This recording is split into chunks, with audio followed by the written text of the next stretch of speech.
Praise the Lord and जय मसीह everyone. हम हमेशा बाइबल पढ़ते हैं, लेकिन क्या आपने कभी सोचा है कि परमेश्वर हम मनुष्यों को क्यों क्षमा करता है, लेकिन शैतान को क्यों नहीं क्षमा करता?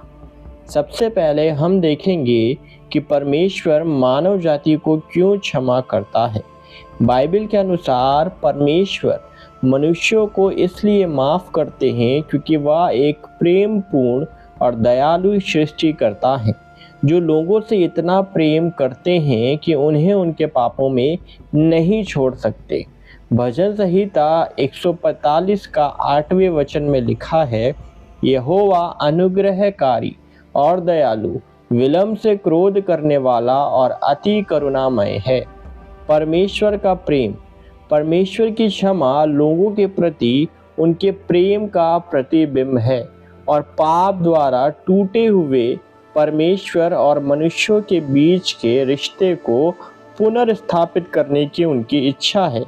2 कुरिन्थियों अध्याय 5 का 18 से 20 में लिखा है, यह सब कुछ परमेश्वर की ओर से है, जिसने मसीही के द्वारा अपने साथ हमारा मेल मिलाप कर लिया और मेल मिलाप की सेवा हमें सौंप दी है। अर्थात परमेश्वर ने मसीही में होकर अपने साथ संसार का मेल मिलाप कर लिया और उनके अधर्मों का उन पर दोष नहीं लगाया, और उसने मेल मिलाप का वचन हमें सौंप दिया है। इसलिए हम मसीह के राजदूत हैं, मानो परमेश्वर हमारे द्वारा विनती कर रहा है। हम मसीही की ओर से तुमसे विनती करते हैं कि परमेश्वर के साथ मेल मिलाप कर लो। परमेश्वर का हृदय हमेशा खुला और अनुग्रह से भरा रहता है, और वह अनिच्छा से नहीं बल्कि अपने हृदय की गहराई से क्षमा करता है। यशाया अध्याय 54 के 10 में लिखा है, चाहे पहाड़ हट जाए और पहाड़ियां टल जाए, तो भी मेरी करुणा तुझ पर से कभी ना हटेगी और मेरी शांतिदायक वाचा ना टलेगी। यहोवा जो तुझ पर दया करता है, उसका यही वचन है। परमेश्वर का मिशन लोगों को माफ करना है, और उसने इसीलिए वायदा किया था कि परमेश्वर का पुत्र लोगों के पापों को माफ करने के लिए जगत पर आएगा।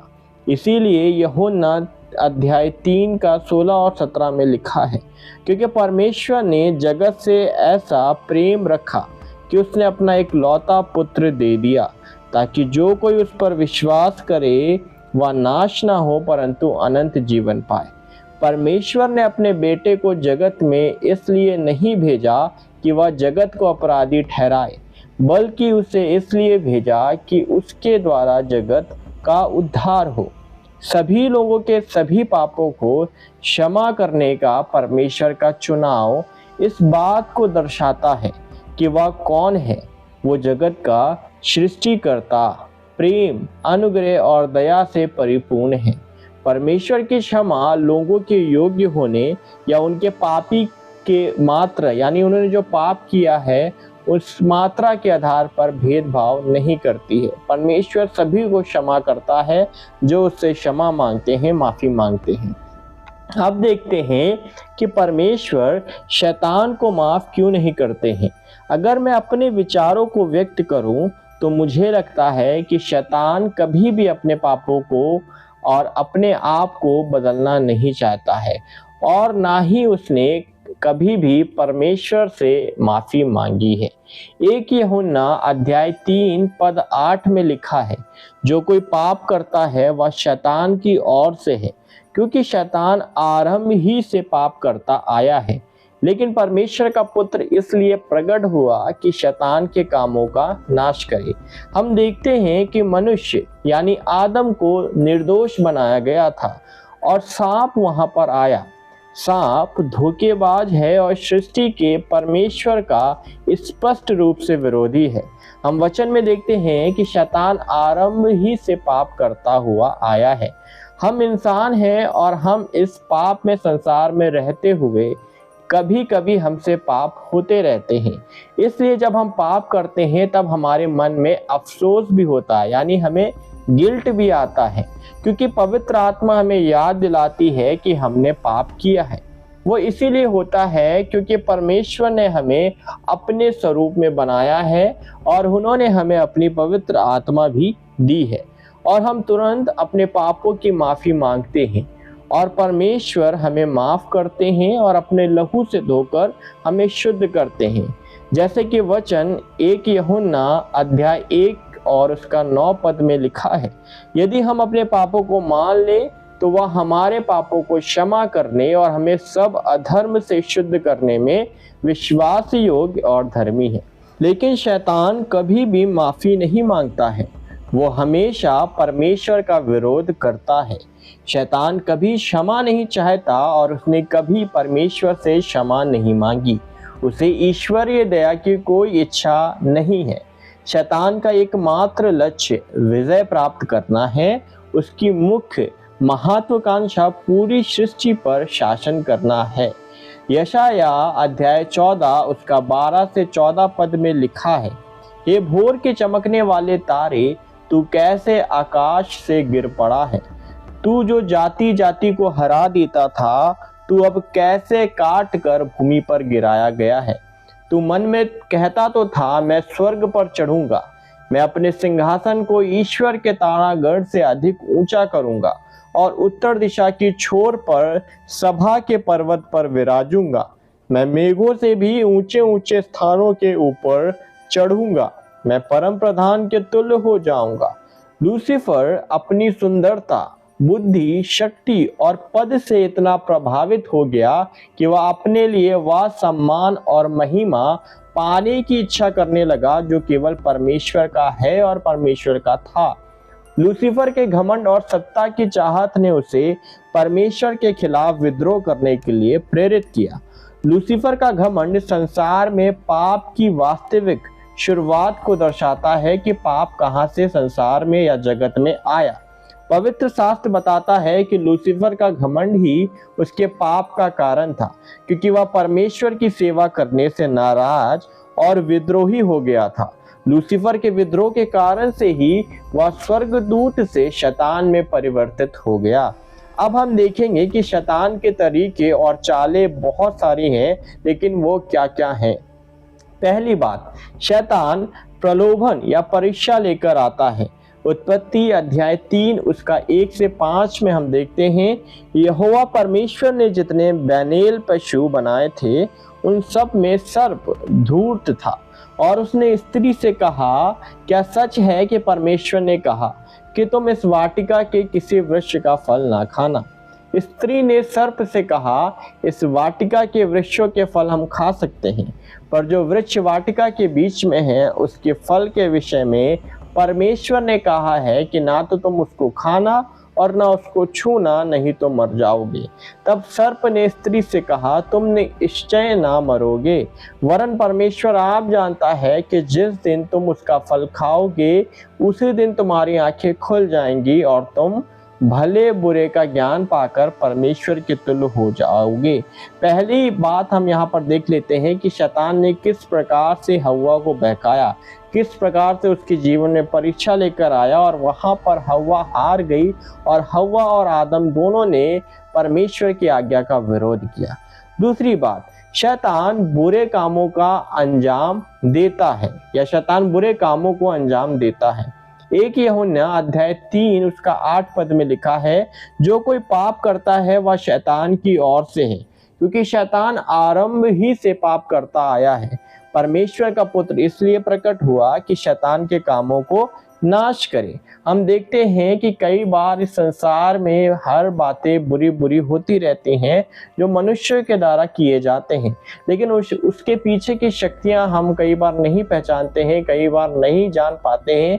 लेकिन इस संसार में जो भी गलत कार्य होते हैं, जो भी पाप पाए जाते हैं, वो शैतान ही लोगों के जीवन में काम करता है, जिसके थ्रू लोगों को शैतान इस्तेमाल करता है, प्रेरणा देता है कि वो इस संसार में रहते हुए बुरे बुरे कामों को अंजाम दे। तीसरा पॉइंट, शैतान एक हत्यारा है और झूठा है। यूहन्ना अध्याय 8 उसका 44 पद। तुम अपने पिता शैतान से हो और अपने पिता की लालसाओं को पूरा करना चाहते हो। वह तो आरंभ से हत्यारा है और सत्य पर स्थिर न रहा, क्योंकि सत्य उसमें है ही नहीं। जब वह झूठ बोलता तो अपने स्वभाव ही से बोलता है, क्योंकि वह झूठा है वरन झूठ का पिता है। हम जानते हैं कि शैतान एक हत्यारा है और झूठा है। अगला, शैतान लालच और बेईमानी से लाभ कमाने की प्रेरणा देता है। प्रेरितों के काम अध्याय 5 उसका 1 से 3 पद पढ़कर हम देख सकते हैं।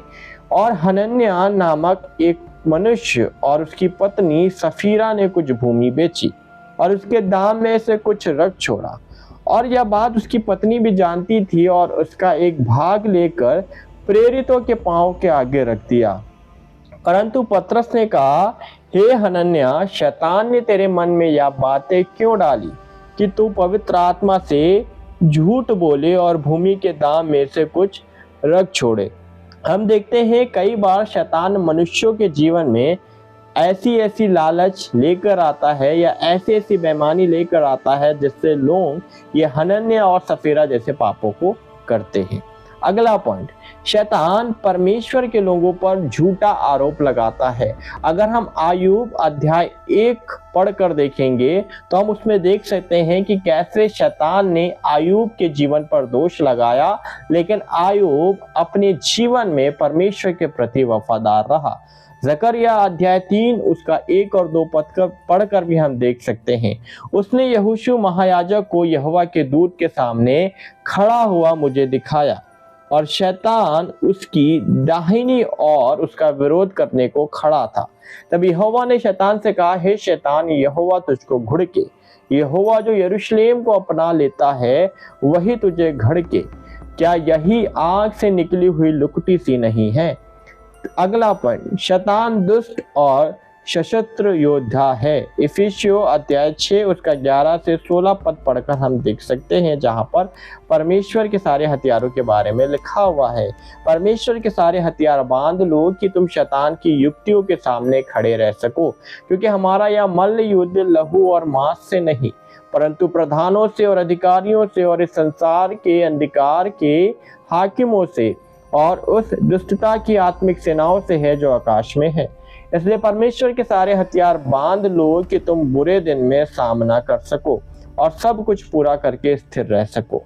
जो सत्य से अपनी कमर कसकर और धार्मिकता की झीलम पहनकर और पांव में मेल के सुसमाचार की तैयारी के जूते पहनकर और उन सब के साथ विश्वास की ढाल लेकर स्थिर रहो, जिससे तुम उस दुष्ट के सब जलते हुए तीरों को बुझा सको। हम जानते हैं कि हमारा जो युद्ध है वो शैतान से है, आत्मिक सेनाओं से है। तो जब हम युद्ध में जाएं तो हम इन सारे हथियारों को परमेश्वर के चरणों में रहते हुए बांध ले, ताकि हम शैतान का सामना कर सके और उसको हरा सके। नेक्स्ट पॉइंट, शैतान उन लोगों में प्रवेश कर सकता है जो परमेश्वर से दूर हैं और खोए हुए लोगों को अपने वश में कर सकता है। लूका अध्याय 22 उसका 1 से 6 पद। अखमीरी रोटी का पर्व जो फसह कहलाता है निकट था, और महायाजक और शास्त्री इस बात की खोज में थे कि उसको मार डाले, पर वे लोगों से डरते थे। और शैतान यहूदा में समाया जो इस्करियोती कहलाता और 12 चेलों में गिना जाता था। उसने जाकर महायाजकों और पहरुओं के सरदारों के साथ बातचीत करी कि उसको किस प्रकार उनके हाथ पकड़वाए। वे आनंदित हुए और उसे रुपये देने का वचन दिया। उसने मान लिया और अवसर ढूंढने लगा कि बिना उपद्रव के उसे उनके हाथ पकड़वा दे। हम देख सकते हैं कि कैसे शैतान लोगों के जीवन में प्रवेश करता है और उनसे गलत काम कराता है। जब इंसान यानी मनुष्य जब अपने भीतरी मनुष्यों के द्वारा परमेश्वर से कनेक्ट नहीं होता है, परमेश्वर के प्रति वफादार नहीं रहता है, परमेश्वर के प्रति समर्पित नहीं रहता है, तो शैतान ऐसे ही लोगों को गलत कामों में फंसाता है और उनके अंदर प्रवेश कर उन्हें अपने वश में करता है और अपने द्वारा उन्हें इस्तेमाल करता है। नेक्स्ट पॉइंट, शैतान संतों को सताता है। प्रकाशित वाक्य अध्याय 2 उसका 10 पद में हम देख सकते हैं, जो दुख तुझको झेलने होंगे उनसे मत डर, क्योंकि देखो शैतान तुम में से कितनों को जेल खाने में डालने पर है, ताकि तुम परखे जाओ और तुम्हें 10 दिन तक कलेश उठाना होगा। प्राण देने तक विश्वासी रहे तो मैं तुझे जीवन का मुकुट दूंगा। हम जानते हैं जब हम परमेश्वर के लिए खड़े होते हैं तो हमें कभी ना कभी इन सताव का सामना करना पड़ता है, लेकिन शैतान चाहता है कि जब हमारे जीवन में सताव आए तो हम हार जाए, हम निराशित हो जाए, हम परमेश्वर से दूर हो जाए, परमेश्वर को हम तिरस्कार कर दे। लेकिन मेरे प्रिय भाई बहनों, हम परमेश्वर को पकड़े रहे, उसके वचन को थामे रहे, तभी परमेश्वर अंत में हमें जीवन का मुकुट देगा। अंत और आखिरी पॉइंट ये है, शैतान अद्भुत चिन्ह और चमत्कार भी कर सकता है। 2 थिस्सलुनीकियों अध्याय 2 उसका 8 से 10 पद तक। तब वह अधर्मी प्रकट होगा जिसे प्रभु यीशु मसीह अपने मुंह की फूंक से मार डालेगा और अपने आगमन के तेज से भस्म करेगा। उस अधर्मी का आना शैतान के कार्य के अनुसार सब प्रकार की झूठी सामर्थ और चिन्ह और अद्भुत काम के साथ और नाश होने वालों के लिए अधर्म के सब प्रकार के धोखे के साथ होगा, क्योंकि उन्होंने सत्य के प्रेम को ग्रहण नहीं किया जिससे उनका उद्धार होता है। तो मेरे प्रिय भाई बहनों, मुझे विश्वास है कि आज इस वीडियो के द्वारा आपने बहुत कुछ सीखा होगा कि क्यों शैतान और मनुष्यों के बीच में एक डिफरेंस है, शैतान और मनुष्य के बीच में क्यों अंतर है, क्यों परमेश्वर मनुष्यों के पापों को क्षमा करता है और क्यों परमेश्वर शैतान के पापों को क्षमा नहीं करता है या शैतान को क्षमा नहीं करता है। इस संसार में रहते हुए हमें कष्ट होगा, कलेश होगा, दुख होगा, लेकिन परमेश्वर का वचन कहता है ढांढस बांधो, मैंने संसार को जीत लिया है। तो आज की वीडियो मैं आशा करता हूं कि आपने बहुत कुछ ज्ञान इस वीडियो के द्वारा पाया होगा, बहुत कुछ नॉलेज आपने पाई होगी। तो मैं आपसे रिक्वेस्ट करता हूं कि इस वीडियो को आप ज़्यादा से ज़्यादा शेयर करें, अपने चर्च के ग्रुप में शेयर करें, अपने फ्रेंड्स को शेयर करें, ताकि ये नॉलेज उन तक भी पहुंच सके। और आने वाले दिनों के लिए आप हमारे चैनल को सब्सक्राइब कर रखें ताकि एक एक वीडियो आप तक पहुंच सके नोटिफिकेशन के थ्रू और आप परमेश्वर में, उसके वचन में निरंतर बढ़ सके। प्रभु यीशु मसीह आप सभी को आशीष दे और आप सभी को परमेश्वर अपनी महिमा के लिए इस्तेमाल करे। सबको जय मसीह की। Praise the Lord and God bless.